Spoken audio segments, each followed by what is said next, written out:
Much, Chairperson.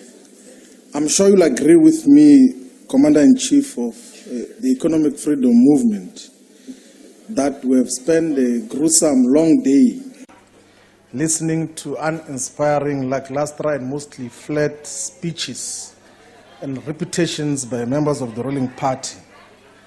Majority of the ANC speakers here said nothing new, and did not articulate anything different in terms of what is going to be done differently. Majority of them were campaigning for cabinet post-president, and all of them spectacularly failed. Maybe one could have succeeded. I guess that the uninspiring speeches and repetitions of the ANC are somehow reflective of the organization itself. A post-centenarian organization, post-100 years organization, which has got signs of people who are above the age of 100. What are the features of people who are above the age of 100? They've got vision loss, they've got hearing problems, they've got cognitive impairments, they are forgetful. And that is what characterizes the ANC now. So the 106 years is not something worth celebrating. It's something that you must decry about. That why do you insist clinging to power when you are characterized by all signs of centenarians? You are unable to provide direction to society. We want to take this opportunity to congratulate the newly elected president, Mr. Cyril Ramaphosa, to fill a vacancy in the office of president that had existed for the past 4 years. Because for the fact of the matter is, we did not have a president in South Africa. We had an imposter, a trickster, who had handed over political power to a criminal syndicate. And it's only now that we are saying we must have a president who must be monitored according to commitments that he makes. But he did not make any commitments. He did not say what is to be done. He didn't tell us what is the way forward. That is why members of the ruling party come here and put words in his mouth and say that the plan that we are questioning whether it exists or not is the National Development Plan. The president never spoke about the National Development Plan. Some even say that he spoke about the developmental state. He never spoke about the developmental state. Also, it would be crazy to could think that what the ANC is doing now is a developmental state. Just basic features of what a developmental state is to be is that it must be relatively autonomous from capitalist influences and interests. The fact of the matter is that the South African state is not independent from capitalist influences. It cannot direct the direction of capital in terms of where investments must be directed. So you must never speak about developmental states when you do not know, because clearly there is no plan. There is conferences that are proposed, summits, commissions. There is no clarity in terms of what you are dealing with. But you are inheriting a crisis-ridden state, which is in debt of more than 2.3 trillion rands. With exposure of state-owned companies that have got guarantees of government. The debt that is guaranteed by the state in Eskom is 350 billion rands. In Sanral, it's 38.9 billion rands. In South African Airways, it's 19.1 billion rands. In Dinel, it's 1.8 billion rands. In the Road Accident Fund, it's 8.5 billion rands. And these are the features that you are inheriting. The Gupta criminal syndicate has shifted billions of rands out of South Africa. It's a fact. SARS is failing to collect revenue in a manner in which is expected. A shortfall of 50 billion rands as was announced here. The National Prosecutions Authority is dysfunctional. It works according to who is in political office. They only make arrests now that Jacob Zuma is no more. So it means that this NPA has got eyes. It looks as to who is the political principal.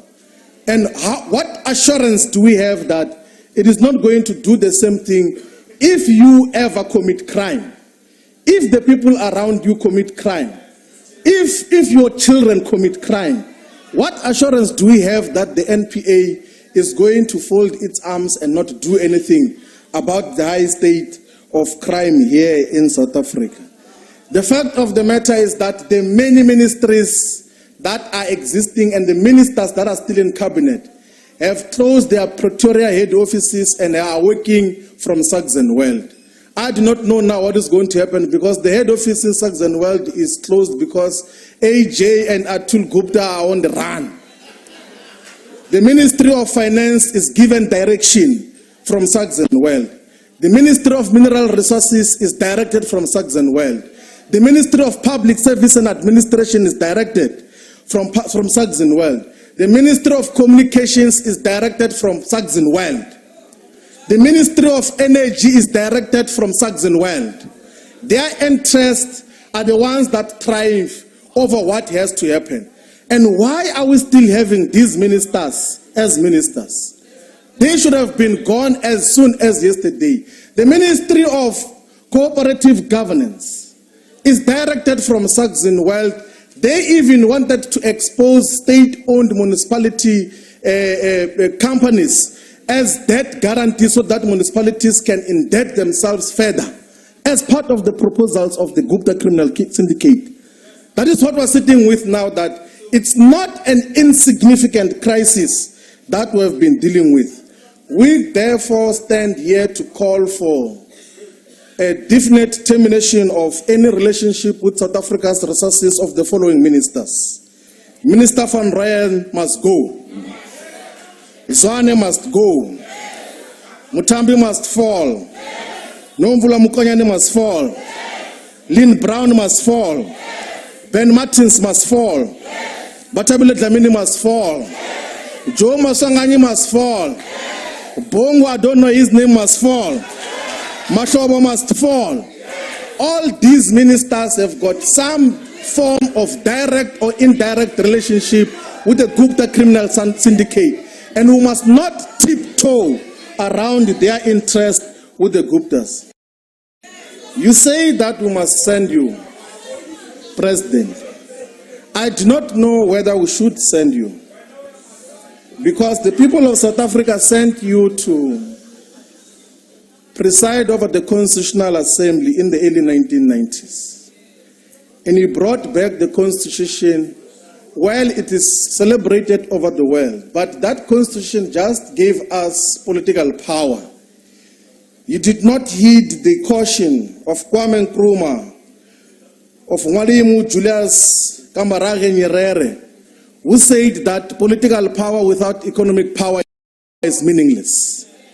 You just gave us the right to vote, and all indications are there that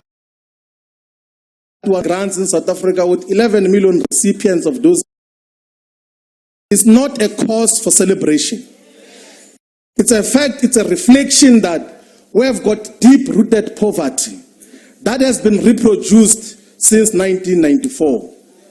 White people are still in control and ownership of our economy. The bottom 50% of the population are not affected significantly by the economic activities that happen in the JSE, in huge corporations, by this growth that we speak about every day. There's not even any impact on the lives of the bottom 50%. So it means that for the 24 years of the so-called democracy, we have neglected a critical component of our population. It's only now when you are introducing minimum wages and still you are going to exclude a significant number of our people. The Commander-in-Chief is correct that you did not come out with clear ideas in terms of what is to be done. Maybe we must take this opportunity to give you some few advices. We do that, we specialize in that, as a government in waiting. In terms of the issues that you must focus on, number one, you must establish a sovereign wealth fund. You would know that in the founding manifesto of the economic freedom fighters, in the pillar that speaks about the development of the African economy, we call for an establishment of a sovereign wealth fund. I know majority of ANC members will not know, will not understand the Sovereign Wealth Fund, and will understand why they don't understand. Now we're going to quickly take you through that a Sovereign Wealth Fund must be like an investment holding company like Temasek in Singapore. Temasek has got a net value of 275 billion US dollars. That is trillions of rands.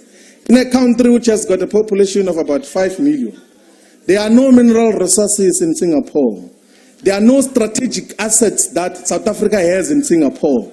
But the wisdom of the people of Singapore has created a holding company, a sovereign wealth fund that is earning the money, a lot of resources, non-tax contributions from all over the world through dividends. South Africa, long overdue, should establish a sovereign wealth fund. It can be modeled in the form of the China's Investment Corporation. It's called CIC in the context of what it is. The Chinese government copied what Temasek did and established the China Investment Corporation in 2007. It's worth more than 8 trillion currently.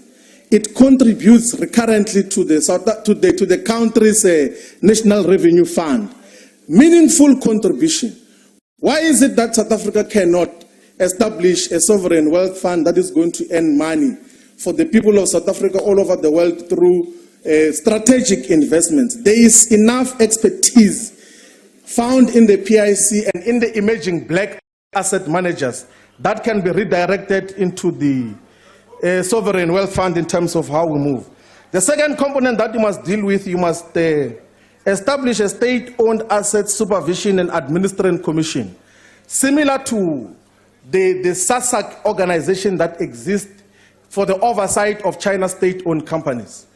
The important component about China's state companies is that of the top 500 companies in the world, China has got more than 100 state-owned companies there in the global 500, who go all over the world to earn the Chinese government a lot of resources, invest in their development, and take it forward. But also when you reform state-owned companies, we should discontinue a phenomenon that single ministries are in charge of the whole state-owned company. You cannot have the Department of Public Enterprises as a single shareholder of ESCOM.